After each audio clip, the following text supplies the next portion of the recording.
साथियों, आप लोगों को जैसा कि जानकारी होगी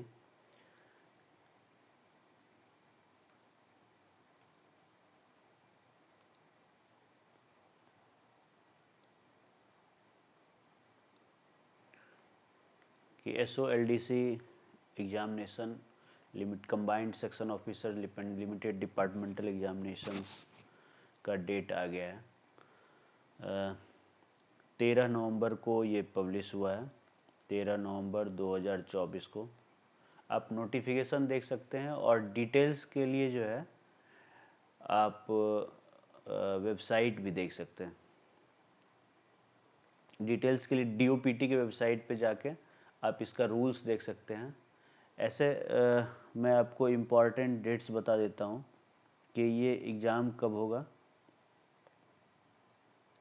इस बार जो नोटिफिकेशन आया है उसमें यदि आप गौर करेंगे तो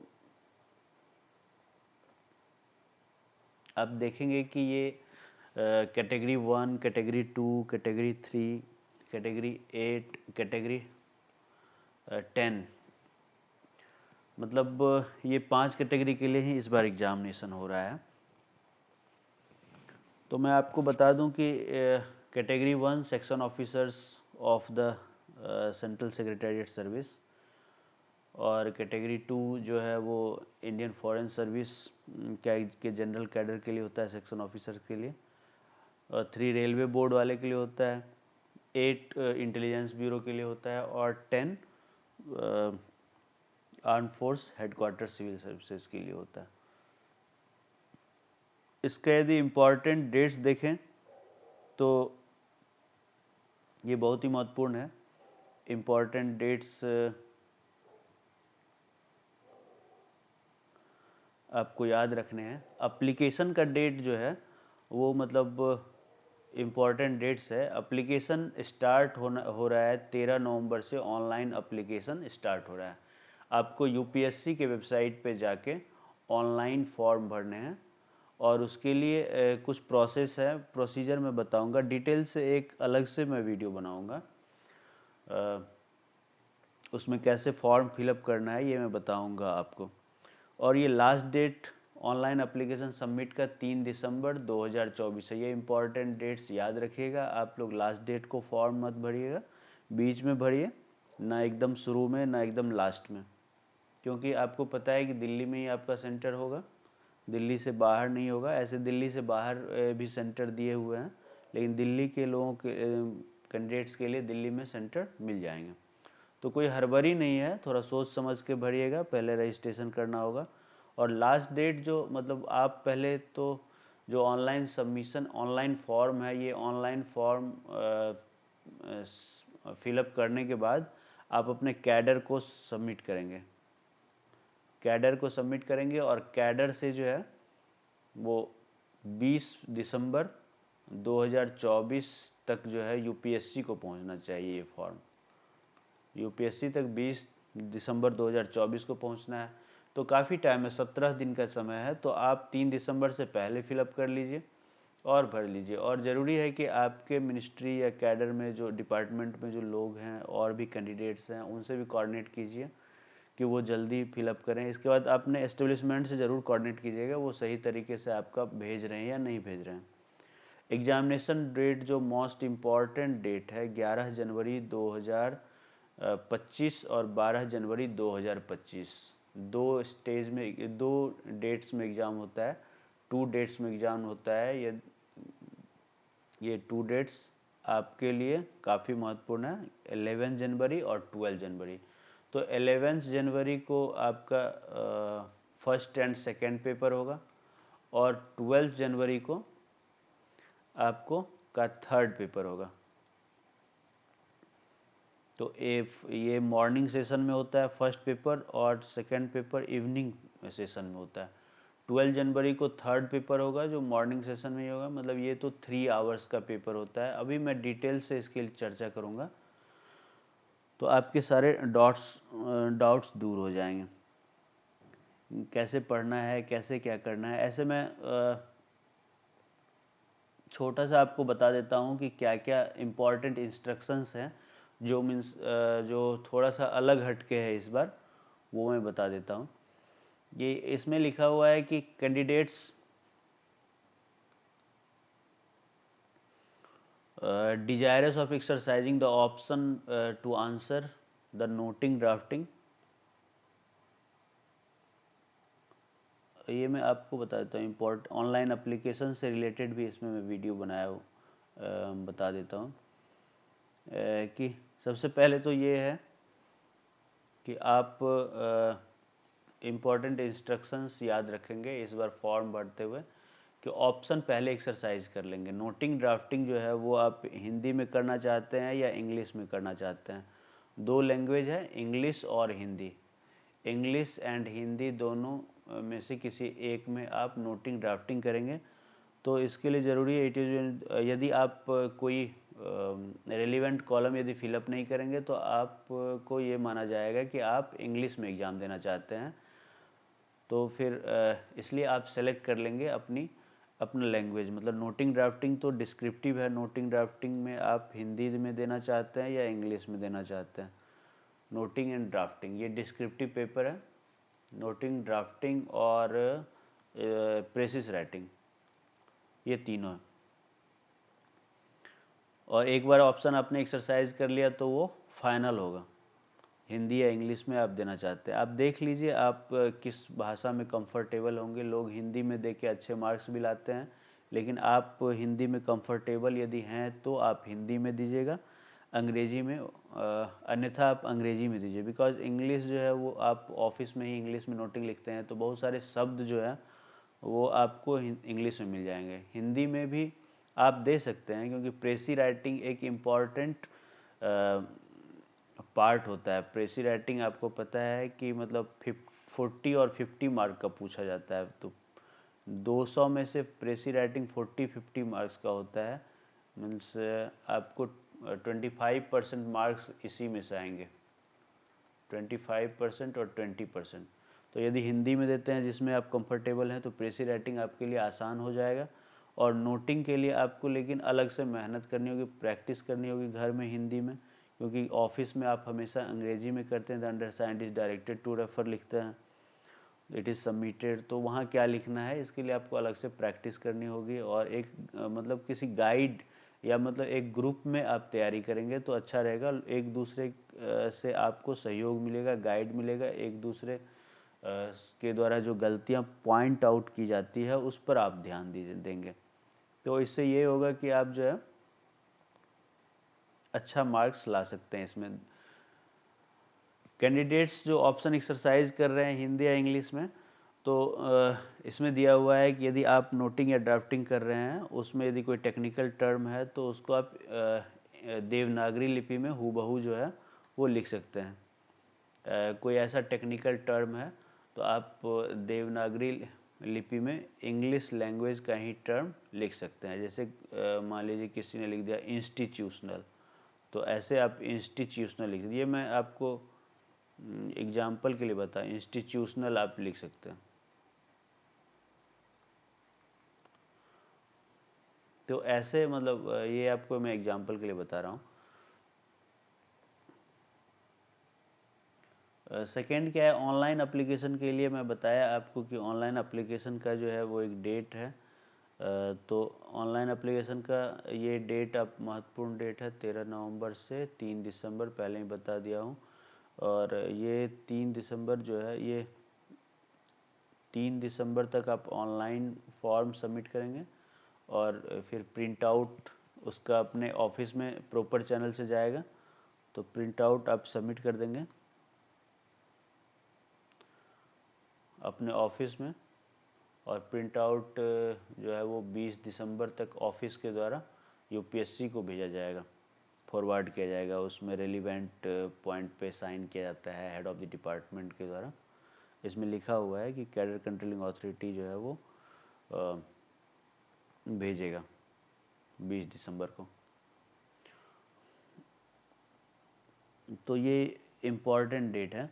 नेक्स्ट अब देखेंगे कि the CCA will send the application.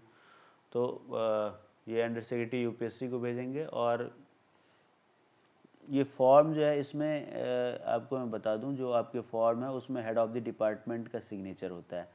Head of the department HOD जो भी डिक्लेयर होते हैं उनके साइन होते हैं, उन्हीं के साइन से जाता है।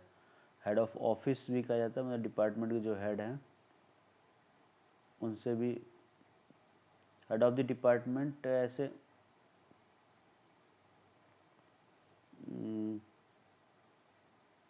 हेड ऑफ़ द डिपार्टमेंट के द्वारा साइन होता है। यदि हेड ऑफ़ द डिपार्टमेंट किसी को नॉमिनेट कर देता है तो वो भी साइन कर देता है।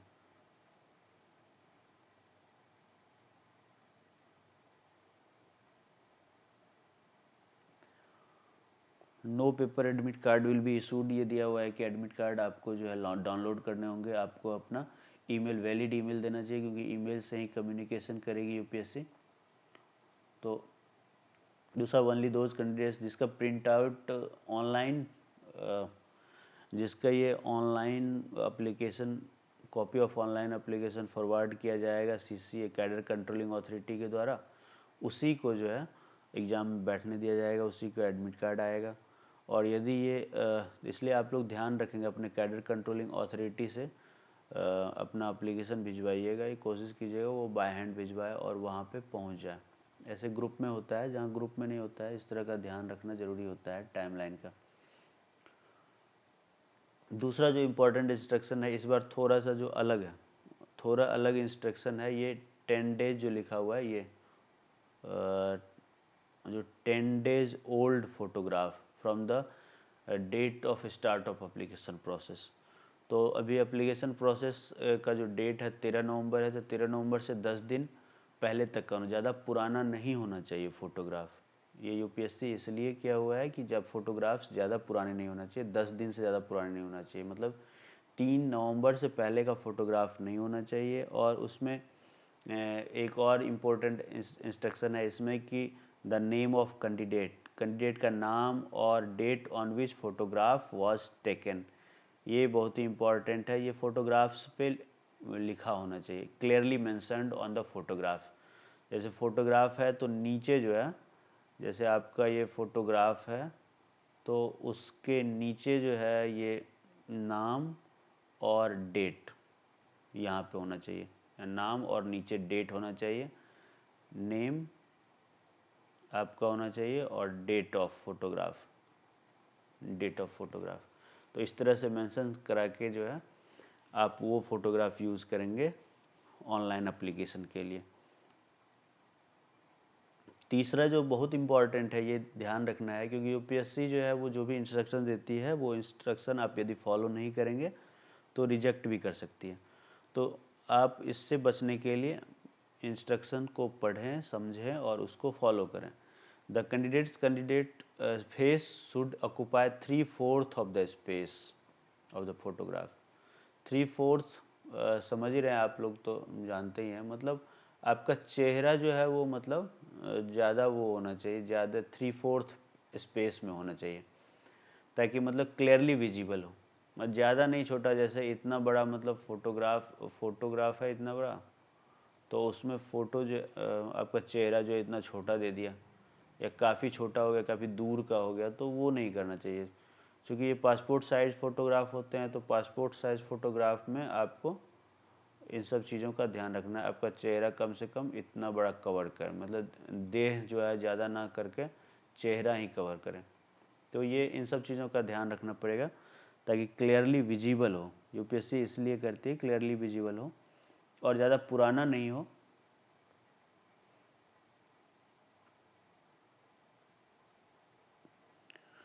तो अब हम चलते हैं कि आपको मैं ऐसे मैं हम सोच रहे थे कि अलग वीडियो बनाएं, लेकिन आपको काम की चीज़ें मैं बता ही दिया कि कैसे ऑनलाइन सबमिट करना है फॉर्म, आपको क्या डेट है, डेट आपको डेट का ख्याल रखना है, लास्ट डेट से पहले फिलअप कीजिए। और कैडर कंट्रोलिंग अथॉरिटी भी आप यूपीएससी को जो है समय से पहले भेज दें, रिलीवेंट जगह पे सिग्नेचर करके, वो आप एक बार चेक ज़रूर कर लीजिएगा।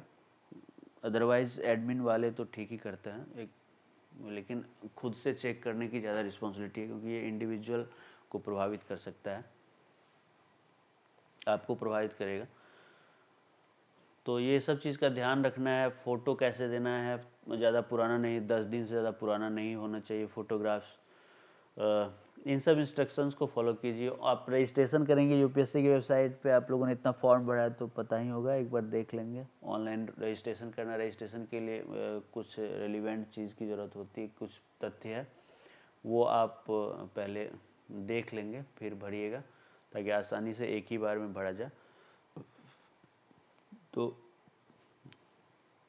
अब हम आते हैं कि मतलब ये 13 नवंबर को जो आपका नोटिफिकेशन आया, तो अब ये क्लियर हो गया कि एग्ज़ाम होगा, और एग्ज़ाम आपका जनवरी में हो रहा है। जनवरी के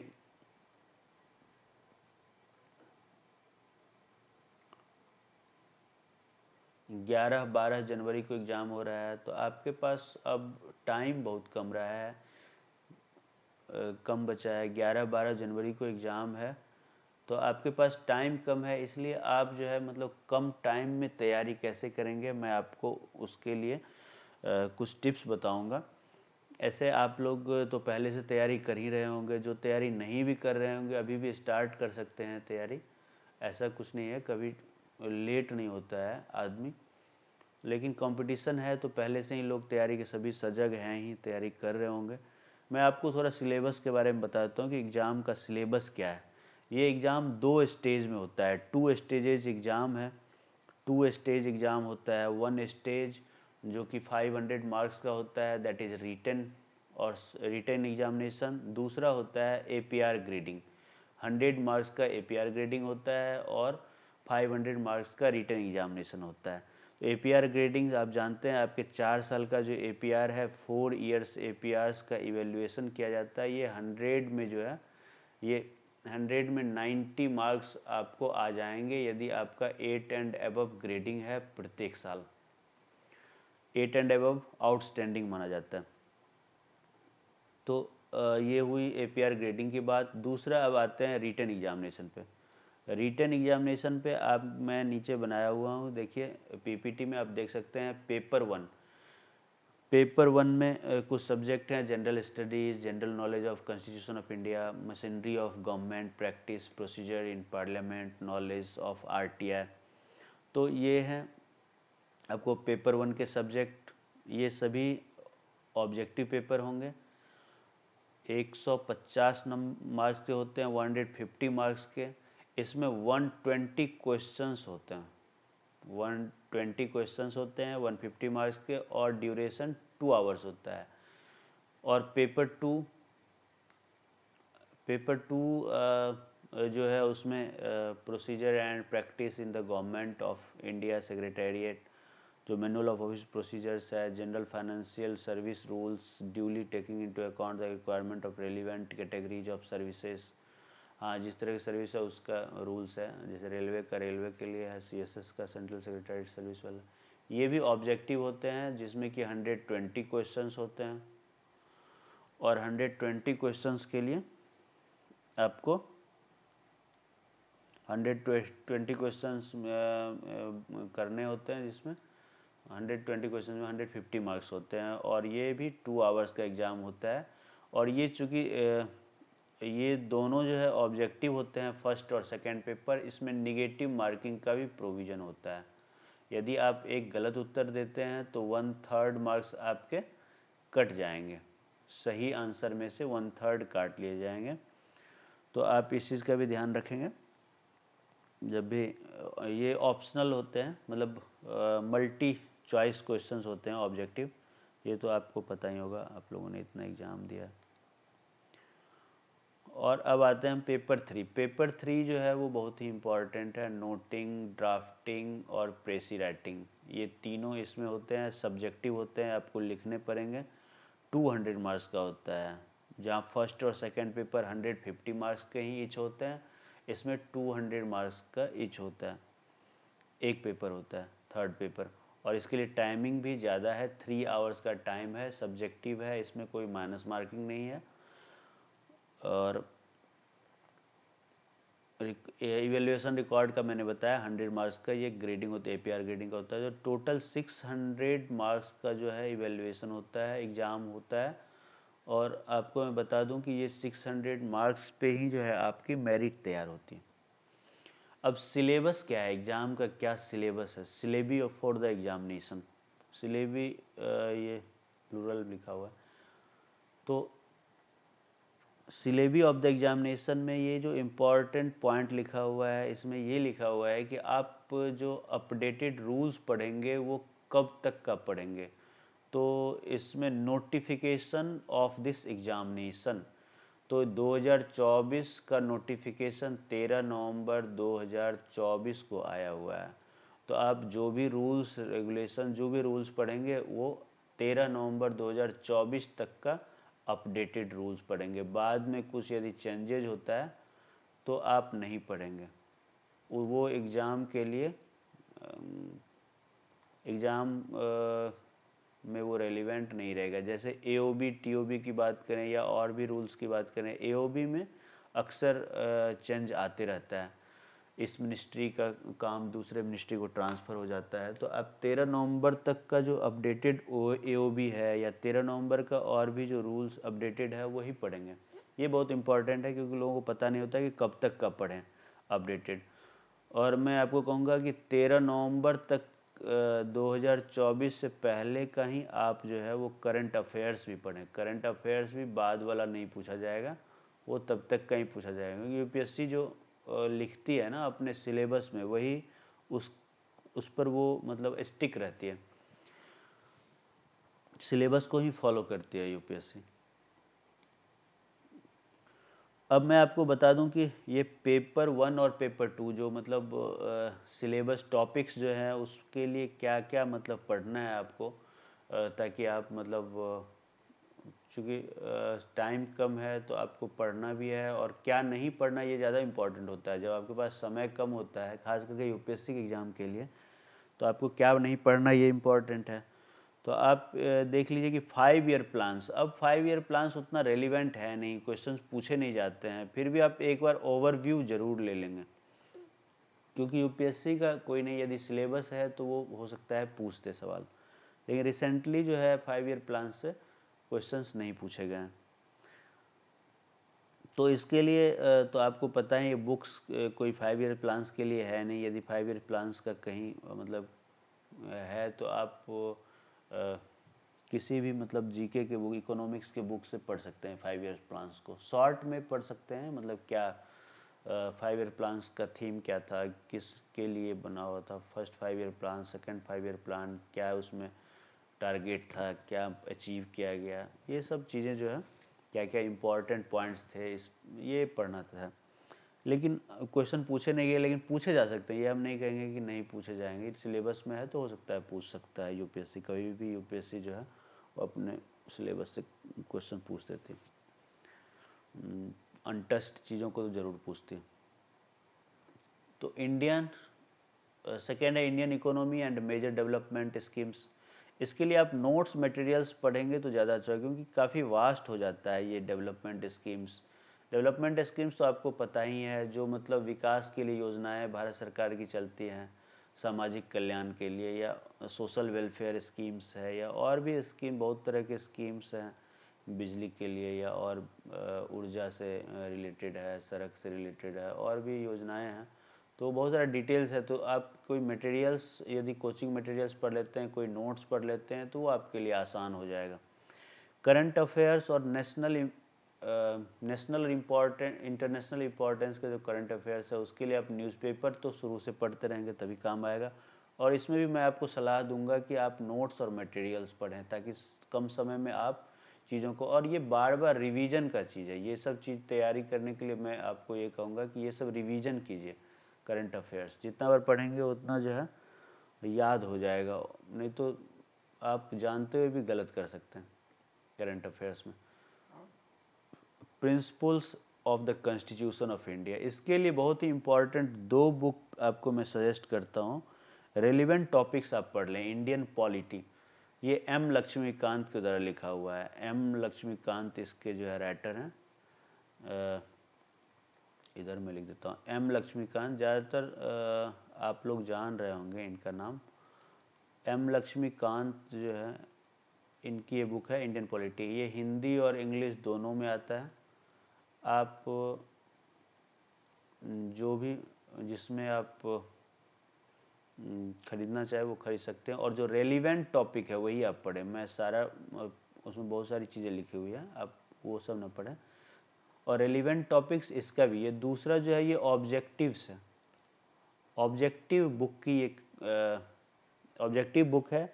ये आपको, यदि आपको दिख नहीं रहा होगा तो मैं बता देता हूँ, ये दृष्टि पब्लिकेशन का आता है। दृष्टि पब्लिकेशन यूपी का है। ये दृष्टि पब्लिकेशन का घटना चक्र आता है। ये हिंदी में भी घटना चक्र और इंग्लिश में भी घटना चक्र लिखा होता है। घटना चक्र का है, दृष्टि घटना चक्र करके आता है। ये है इंडियन पॉलिटी एंड गवर्नेंस। इसमें क्या है कि यूपीएससी मतलब state PCS, state PCS and civil services, civil services और भी जो यूपीएससी या अदर पीसीएस एग्जाम के जो भी इंडियन पॉलिटी से रिलेटेड प्रीवियस ईयर्स के क्वेश्चन हैं, उसका ये बहुत अच्छे तरीके से रिप्लाई लिखा होता है। एक क्वेश्चन होता है, क्वेश्चन के बाद उसका एक्सप्लेनेशन होता है, रिप्लाई। तो मतलब क्वेश्चन और आंसर इतना सुंदर दिया होता है कि यदि आप पूरी किताब पढ़ेंगे तो आपको बहुत सारी चीज़ें क्लियर हो जाएंगी जो आपको डाउट्स होगी। तो इसमें भी आप रेलिवेंट टॉपिक्स पढ़ेंगे तो वो ज़्यादा अच्छा रहेगा आपके लिए। और पेपर 1 के लिए मैं बता दूं, पेपर 1 में और भी है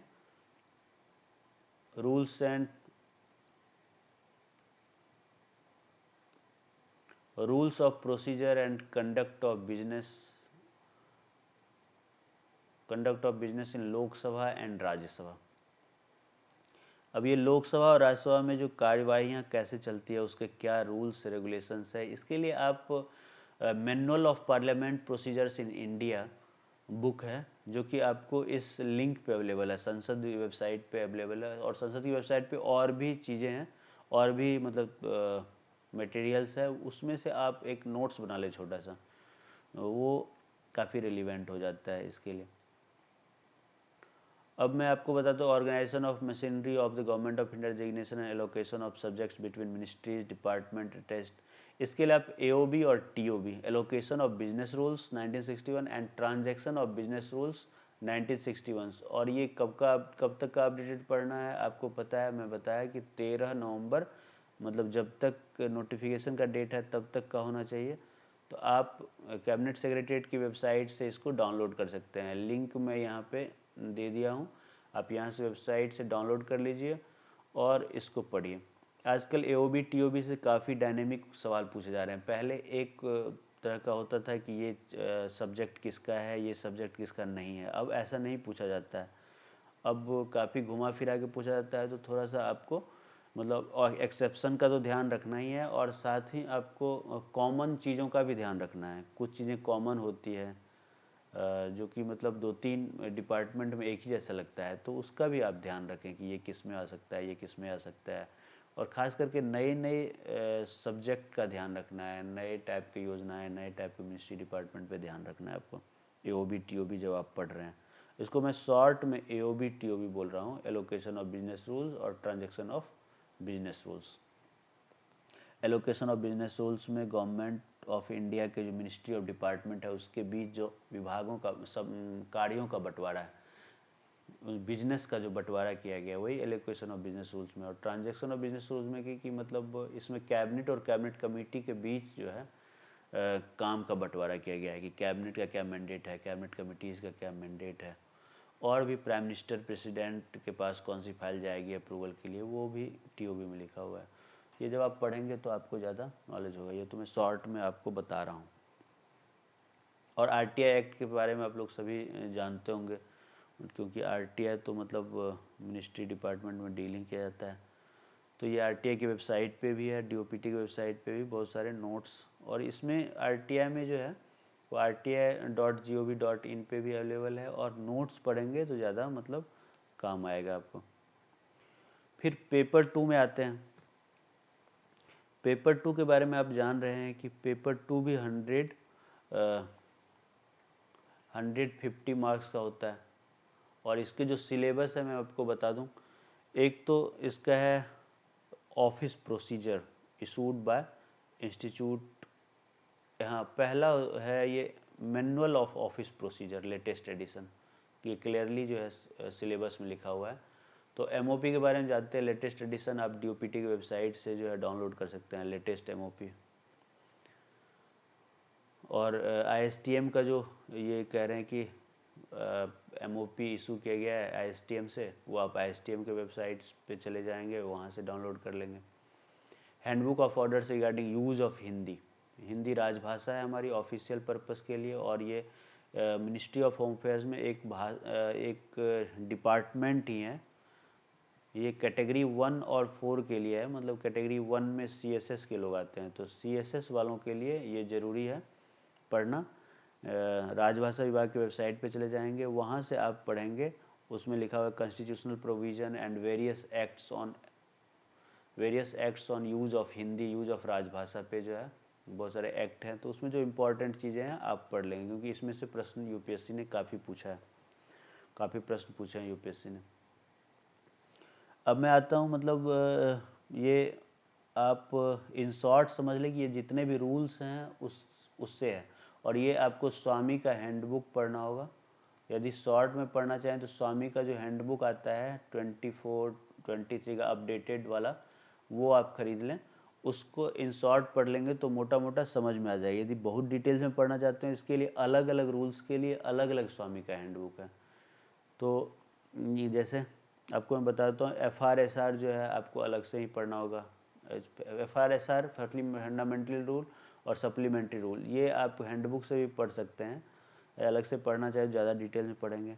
एक पेंशन रूल्स है, उसके लिए भी अलग से भी है, और हैंडबुक में शॉर्ट में भी लिखा हुआ है। कंडक्ट रूल्स आप हैंडबुक से पढ़ सकते हैं। ऐसे CCA रूल्स भी आप हैंडबुक से पढ़ सकते हैं। हैंडबुक जो हर साल पब्लिश होता है उससे भी उससे मतलब शॉर्ट में आपको बहुत अच्छा आइडिया आएगा, कम टाइम में आप अच्छी तैयारी कर सकते हैं। लीव रूल्स, तो ये सब जो है, और यदि किसी टीचर के गाइडलाइंस में आप कर रहे हैं तैयारी तो आपके लिए ज़्यादा आसान होगा। टीए रूल्स भी लिखा हुआ है हैंडबुक में, उतना ही काफ़ी, उतना समझने के लिए काफ़ी हो जाता है। जीएफआर के लिए जो है आप वेबसाइट से देख लें, अदरवाइज़ कोई टीचर से पढ़ेंगे तो जीएफआर ज़्यादा समझ में आएगा। डीएफपीआर तो जानते हैं, delegation of financial power rules, ये भी आप जो है डीएफपीआर की जो है वो बुक होती है, स्वामीज हैंडबुक है, स्वामी बुक डीएफपीआर पे है, तो वो आप पढ़ लेंगे। डीएफपीआर से जो है बहुत सारी चीज़ें क्लियर हो जाती हैं। तो ये सभी स्वामी का ही बुक है, आप सबको पता है। इसमें लिखा, सिलेबस में भी लिखा हुआ है कि स्वामी के हैंडबुक से आपको पढ़ना है।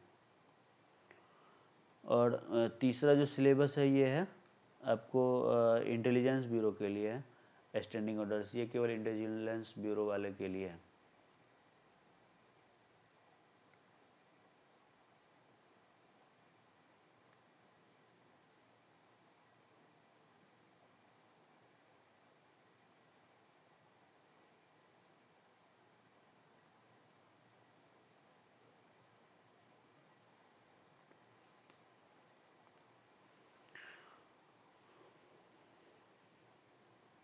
ये मैं आपको बता रहा हूँ Indian foreign service branch B के लिए जो है,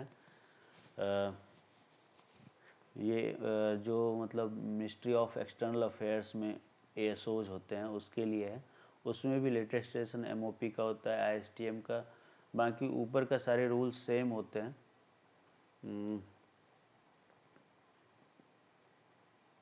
एएमए रूल्स वगैरह होता है, लेकिन इसमें एक नया चीज़ जो कंडक्ट रूल्स है, वो कंडक्ट रूल्स इनका अपना होता है, इंडियन फॉरेन सर्विस कंडक्ट और डिसिप्लिन रूल्स होता है। उसी तरह मतलब कैटेगरी 3 के लिए जो रेलवे वालों के लिए होता है, वो रेलवे का एमओपी होता है। Use of Hindi official purpose, ये मिनिस्ट्री ऑफ होम अफेयर्स वाला ही होता है, राजभाषा के लिए। रेलवे का एडमिन और फाइनेंस एक्सक्लूडिंग 5, 6, 8, 10, ये रेलवे वाले के लिए जो मतलब है, ये ओनली रेलवे वाले के लिए एडमिशन कोड है। सीसीएस कंडक्ट रूल इन पे लागू नहीं होता है, तो रेलवे का कंडक्ट होता है। फिर डिसिप्लिन और अपील रूल होता है, सब रेलवे के लिए होता है, रेलवे वालों के लिए होता है। उसी तरह आर्म्ड फोर्स हेडक्वार्टर के लिए एमओपी तो वही होता है, ये दोनों सेम होता है। हिंदी वाला भी होता है, वही FRSR भी होता है, CCS रूल्स होता है, एक फाइनेंशियल रेगुलेशंस पार्ट जो है ये नया ऐड हो जाता है इनके लिए, आर्म फोर्स के लिए। अब पेपर 3 जो है ये काफ़ी इम्पोर्टेंट है। पेपर 3 आपको जानना ज़रूरी है। कैंडिडेट्स को इसमें क्या है, नोटिंग, ड्राफ्टिंग और प्रेसी राइटिंग लिखना है। तो प्रेसी राइटिंग फर्स्ट क्वेश्चन होता है। प्रेसी राइटिंग इसलिए मैं आपको पहले बता रहा हूँ। प्रेसी राइटिंग जो है इससे पहले भी मैं बता चुका हूँ एक बार कि 40 या 50 मार्क्स का होता है। एक पैसेज होता है, उस पैसेज को आप 1/3 में जो है, एक बड़ा सा पैसेज होता है, उसको 1/3 में आपको प्रेसी करना है। और इसका अच्छा मार्क्स जो है 40 और 50, ये मार्क्स, इतने मार्क्स का होता है ये। तो अच्छा मार्क्स आप ऐड कर सकते हैं नोटिंग ड्राफ्टिंग में। 40 या 50 में से आप यदि 30 और 40 मार्क्स भी ले आएँ तो आप जो है 30 मार्क्स भी ले आते हैं तो मतलब अच्छा स्कोर कर लेंगे। तो इसके लिए लेकिन आपको करना क्या है, नोटिंग ड्राफ्टिंग के लिए बस प्रैक्टिस, प्रैक्टिस एंड प्रैक्टिस। मतलब ज़्यादा से ज़्यादा आप लिखने की प्रैक्टिस करें। हर दिन जो है, हर सप्ताह में जो है आप सोचें कि मतलब हम 4 से 5 दिन जो है लगातार लिखें, 2 घंटे बैठ के लिखें नोटिंग ड्राफ्टिंग को। राइटिंग प्रैक्टिस यदि करेंगे, क्योंकि राइटिंग का प्रैक्टिस आजकल छूट गया है लोगों का। जो पहले तो हाथ से लिखते थे लोग नोटिंग, अब तो हाथ से नहीं लिखते हैं, टाइपिंग करते हैं। अब तो और हो गया है, मतलब लोग लिखते नहीं हैं, क्योंकि ऑनलाइन वाली बात है, कॉपी पेस्ट मारते हैं। तो इसलिए जो लिखने का प्रैक्टिस छूटने के बाद जब तक आप लिखना नहीं आएगा तो नोटिंग ड्राफ्टिंग में आप लिख नहीं पाएंगे। आपके आते हुए आपका स्पीड भी मायने रखता है। अच्छा मार्क्स के लिए आपका स्पीड अच्छा होना चाहिए। दूसरा, हैंड राइटिंग भी ख़राब नहीं होना चाहिए, हैंड राइटिंग अच्छी होनी चाहिए। मेरी खुद हैंड राइटिंग ख़राब हो गई थी एग्ज़ाम में, मैं आपको बता दूं। Self and group evaluation, introspection, ये बहुत ज़रूरी है। सेल्फ एंड ग्रुप इवेल्युएशन क्या है कि सबसे पहले आप डेली प्रैक्टिस करें। यदि एक OM का प्रैक्टिस करते हैं आप तो उस OM को लिखें, फिर OM को चेक करें खुद से। ये OM या कोई भी फॉर्म ऑफ ड्राफ्ट्स है, OM है, DO लेटर है, या मतलब लेटर है, या और भी कोई फॉर्म ऑफ कम्युनिकेशन है, उसको जब आप लिख रहे हैं तो सेल्फ इवेल्युएशन करें कि आपने कहाँ गलतियाँ की है, क्या छूट गया है आपसे। क्योंकि छोटी छोटी चीज़ें छूट जाती है, मिस हो जाती है। बार बार प्रैक्टिस करेंगे, खुद से सेल्फ इवेल्युएट करेंगे तो पता चलेगा। दूसरा, ग्रुप इवेल्युएशन भी करें। जब आप नोटिंग ड्राफ्टिंग करते हैं, दूसरे से दिखाएं कि नोटिंग में क्या छूट रहा है, ड्राफ्टिंग में क्या छूट रहा है। दूसरे को आपकी गलती तुरंत पता चल जाएगा, आपको अपनी गलती पता नहीं चलेगा जल्दी। तो ये ज़रूरी है। इंट्रोस्पेक्शन भी करें कि हम कहाँ गलती कर रहे हैं, कहाँ मतलब मेरी कमज़ोरी है, उस पर ध्यान रखना है। तो मतलब आप पहले प्रैक्टिस कर लेंगे तो एग्ज़ाम में वो गलतियाँ नहीं करेंगे। अदरवाइज़ एग्ज़ाम में वो गलती कर देंगे तो उससे क्या होता है कि नोटिंग ड्राफ्टिंग में आपके यदि कम नंबर आते हैं तो आप जो है वहाँ उसी से जो है आदमी फिसल जाता है। तो नोटिंग ड्राफ्टिंग आपको टॉप पे भी पहुंचा सकता है और बॉटम पे भी ला सकता है। इसीलिए आप नोटिंग ड्राफ्टिंग को जो है तवज्जो दीजिए, यही कहूँगा। ये मैंने आपको बता ही दिया है कि ये 2024 का नोटिफिकेशन आ गया है और आप लोग जो है लग जाएं, क्योंकि अभी टाइम नहीं है आपके पास, बहुत कम टाइम बचा है आपके पास। इसलिए मैं कहूँगा कि आप जो है आप लोग तन मन धन से लग जाएं। मेरा आपको जो है बेस्ट ऑफ लक, मेरा बेस्ट विशेज है आपके सक्सेस के लिए। बस आप देख लीजिए कि आज 15 नवंबर है और आपके पास जो है वो 12 जनवरी का टाइम है। 11 जनवरी का यदि टाइम देखेंगे तो 10 जनवरी तक ही आप पढ़ पाइएगा। 10 जनवरी 2025 मीन्स आपके पास बहुत कम टाइम बचा है। 15 दिन, 30, 15, 45, 10, 55, मतलब 55 दिन है। तो मतलब फिर भी आप बहुत अच्छा कर सकते हैं। यदि 55 दिन को ठीक से मतलब यदि कैलकुलेट करें तो कम से कम 30 तो नोटिंग ड्राफ्टिंग का आप सेट बना सकते हैं। 30 सेट जो है मतलब 55 में से जो है 55 दिन में से 30 डेज भी आप यदि नोटिंग ड्राफ्टिंग का प्रैक्टिस करेंगे तो आप अच्छा मार्क्स ला सकते हैं। 30 days means 30 into 3 hours, 90 hours आप दीजिए नोटिंग ड्राफ्टिंग के लिए। बाकी का टाइम आप पढ़ते रहिए, रूल्स पढ़ते रहिए। जितना भी पढ़ेंगे वो कम हो जाए। और प्रेसी राइटिंग भी डेली आप एक प्रेसी राइटिंग करें। धीरे धीरे आप जो है लास्ट फर्स्ट डे आपको अच्छा नहीं लगेगा, आपका और स्कोर कम होगा, आप गलतियां करेंगे, लेकिन धीरे धीरे आपका मार्क्स अच्छा, आप में इम्प्रूवमेंट हो जाएगा। जो गलतियां आप शुरू में कर रहे थे वो आप नहीं करेंगे।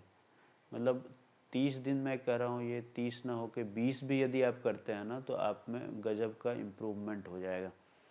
My best wishes for your success. Thank you, नमस्कार।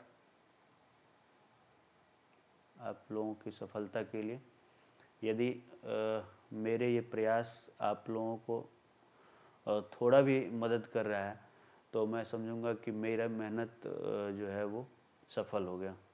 तो कमेंट्स भी करें ताकि मैं इनकरेज होता रहूँगा आप लोगों के लिए और थोड़ा हेल्पफुल स्टडी मटेरियल बनाते रहूँगा।